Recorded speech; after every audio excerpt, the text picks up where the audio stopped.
Manchester United, you were there on Friday night. This Dan Ashworth thing, you brought this up earlier. He's left Brighton. He's going to go to Newcastle, we believe. Why not Man United? Well, again, it just... listen, I think for Newcastle, it's a very shrewd piece of business. Brighton will miss him, I'm sure. They'll have to move on. And again, football evolves, and you again, players and managers, staff, everyone comes and goes.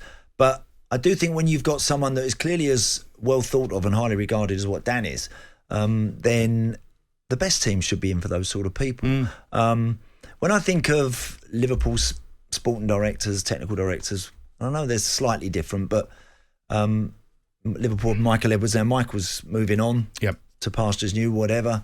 When I think of Begiristain at Manchester City, you think about, I mean, Arsenal have now got Edu, and there's been question marks about Edu and some of the work that he's done, but it looks like some of their signings recently have been better. So it's a key position, it's a key component. And for Man United, I watched the game the other day. Very good for half an hour, very bright, very direct, very fast. Everything you'd want to do against a team from the league below. You want to frighten them. You're at home, there's 70-odd thousand there. You want to get after them a bit. And they did that.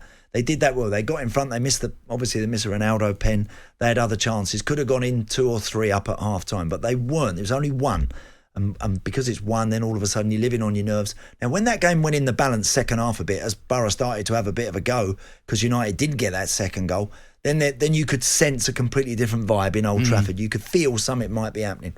And you know, it was, in the end, it turned out to be a fantastic night for Chris Wilder and his Borough lads, and another disappointment for United, where more questions are being asked about Rangnick, about the way they've done this, about the way they've done that. For United, Aid, where do you start? If I put you in charge of that club tomorrow, if I said it's yours, there's the keys. You got the keys to Old Trafford. What's the first thing you do? Are you looking for a coach that's going to inspire some players and get a few wins on the board? Now, they've been down this road with Ollie. They did that with Ollie. They wanted to go back to a very well-loved, terrific ex-player to take control and to see if that might... And that worked to a point, right? But surely the one thing you've got to have nowadays in this world of where there are players on all 4 corners of the globe that you've got to have access to or you've got to know about, surely you need someone sat there to really control and dictate things. And I think this is what Dan is good at. It's a great point on Dan Ashworth, because I think when I look at Manchester United, they need to work out who the next manager is going to be. So who's going to actually decide that? I'm assuming that's going to be Rangnick's going to decide that. I'm assuming after he's had this spell, if he don't stay on as manager. Well, this is a guy who's, I mean, is he designed for that role? I mean, you're right about the role in itself. You've got to have the qualifications, the experience for that role. So it's not an ex-player. It's not an ambassadorial role. It's not, he won the title with us, so he can do it. So Rio Ferdinand has put himself forward, I believe. Darren Fletcher. Well, Darren Fletcher's technical director, and Darren's been around the club a long time and knows the club inside out. But you need more than that. Darren could quite comfortably have sat alongside somebody else and gradually built and grown accustomed to that role and the demands of that particular position.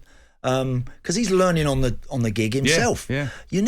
For a club like Man United, they need someone in there that's absolutely going to be in control of that situation, knows where everything's happening around the world, in touch with, and you have to have relationships with other managers, the best agents, the best people out there, in order to try and get on top of things and steal a march on your rivals. You need that. I'm just amazed that someone like Dan, who's clearly as good at the job as he is, when there's been a kind of a void at United, why they didn't try and make something like that happen with him a couple of years ago. Well, Dan Ashworth you're absolutely spot on. It seems like exactly the right man for Manchester United. And I believe that with him overseeing things, somebody like him who's qualified for the role, with him overseeing the football club, he would seek out the manager they need. Is it a man manager they need? Is it more of a coach they need? Is it more of a tactician? What do they need? Right, that's what we need here, because this is going on, this is going on, this is going on.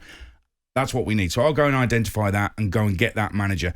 You've got to have somebody who knows what they're doing. Also, would he have been able to nip in the bud this Jesse Lingard situation, which is absolutely absurd? I mean, it feels like, and the results haven't been that bad under Rangnick, but it feels like he's making things worse.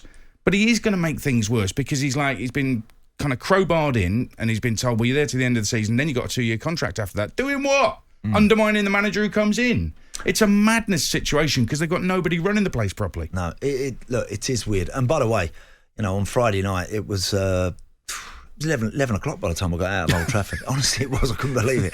But it was. I really enjoyed the night. Again, a lot to admire about United's first half. I thought they started the game with the right attitude. Again, attitude's a big word in FA Cup ties. If you don't have that, if you get that wrong, you can be trailing, as West Ham found out the weekend, and struggle.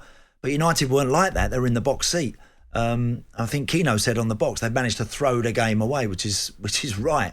But it was bizarre how it ended up. And just the minute there was a bit of jeopardy in the game, as soon as the game starts going end to end, and it was like that. There was a couple of chances Middlesbrough had, then very quickly United were counter-attacking and looked like they could go and nick one.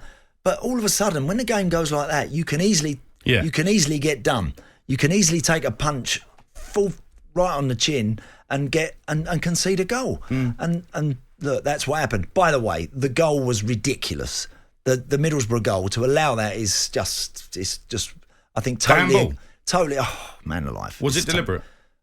No, it's not deliberate, right? It's not a deliberate handball. Of course it wasn't from Watmore. It was a shocking piece of control that hits his hand. He then gains an unfair advantage through that, bounces, and he then tries to score by lobbing it over Henderson. Doesn't have enough on it, and Crooks puts it in, who I thought played very well, by the way. He did. Matt Crooks thought he was excellent. But he ends up putting in. But there's no way that goal should stand. That's absurd. That's ridiculous. That's not... I think the tweaks to the handball law weren't about what we saw at Old Trafford Aid, about other versions of it. The handball law has been tweaked and tweaked and tweaked. Why? Because of VAR. And it's really frustrating that they still can't get it right. I agree with you. I don't think it should have stood. And by the way, finally, they've replaced you in midfield, Middlesbrough, with Matt Crooks. And he's good. He is. He reminds me so much of how you used to play. Listen, he's a very, very, very good player. And I thought they had... Tavernier was terrific.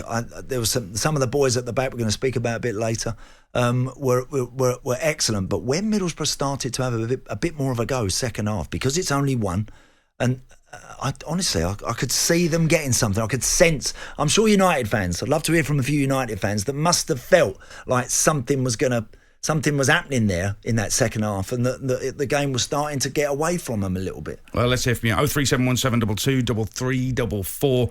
Drive on talkSPORT with We Buy Any Car. Join over 2.5 million happy customers by entering your reg number now.